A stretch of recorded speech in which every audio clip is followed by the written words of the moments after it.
Chhattisgarhi video देखे बर हमर चैनल ला सब्सक्राइब करो और दबाओ बेल आइकन ला ताकि हमार वीडियो पहुँचे आप मन करा सबले पहली।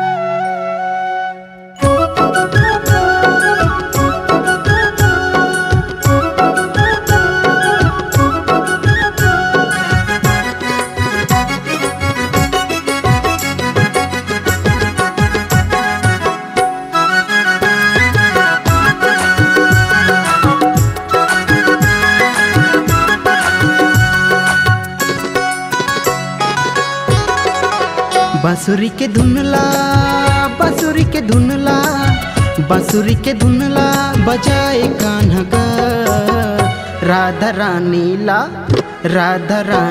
ला दीवानी बनाए कान्हा गा राधा रानी ला दीवानी बनाए कान्हा गा। बांसुरी के धुनला बांसुरी के धुनला बांसुरी के धुनला बजाए कान्हा गा राधा रानी ला दीवानी बनाए कान्हा गा राधा रानी ला दीवानी बनाए कान्हा गा।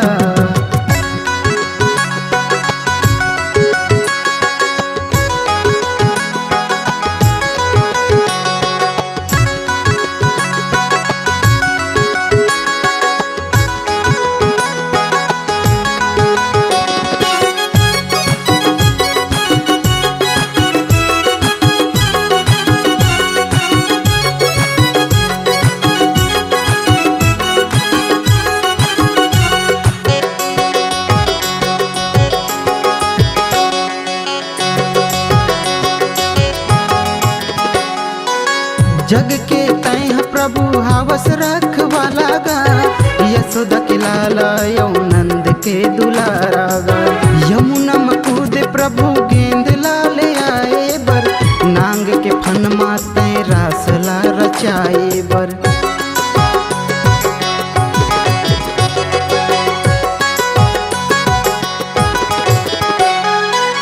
जग के तैह प्रभु हावस रखवाला गा यशोदा के लाला यौ नंद के दुलारा गा यमुना मकूद प्रभु गेंद लाले आए बर नांग के फन माते रासला रचाए बर।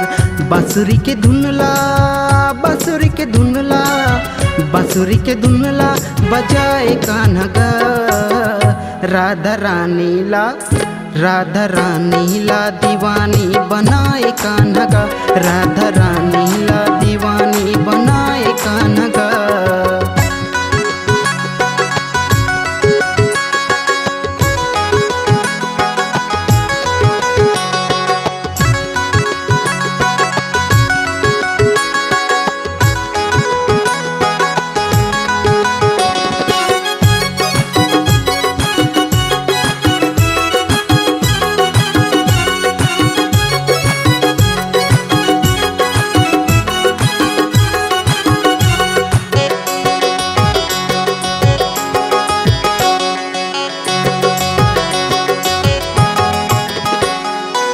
बांसुरी बजाए कान्हा मन ला तैर जाएगा मथुरा के गौलिन मन ला संग मान नचाएगा मीरा रानी तोर होके गा दीवानी तोर सुरता में अपन बिताई चिनगानी।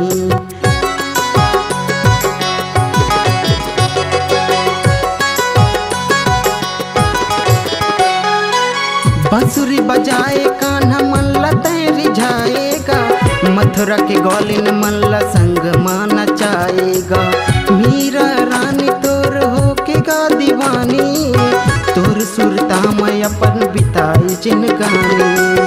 बांसुरी के धुनला बांसुरी के धुनला बांसुरी के धुनला बजाए कान्हा गा राधा रानी ला राधा रानी ला दीवानी बनाए कान्हा का, राधा रानी ला दीवानी बनाए कान्हा का। बांसुरी के धुनला, बांसुरी के धुनला, बांसुरी के धुनला बजाए कान्हा का। राधा रानी ला, राधा रानी ला दीवानी बनाए कान्हा का, राधा रानी ला दीवानी बनाए कान्हा का। मीरा रानी ला दीवानी बनाए कान्हा का, राधा रानी ला दीवानी बनाए कान्हा का, राधा रानी ला दीवानी बनाए कान्हा का, राधा रानी ला दीवानी बनाए कान्हा का। अगर आप अपनी आवाज को एक नया आयाम देना चाहते हैं तो चले आइए मल्टी ट्रैक डिजिटल रिकॉर्डिंग के लिए संपर्क करें HK म्यूजिक कंपनी, कोटा डबरी, चांपा, छत्तीसगढ़। मोबाइल नंबर है 9329238487 और 8085380339।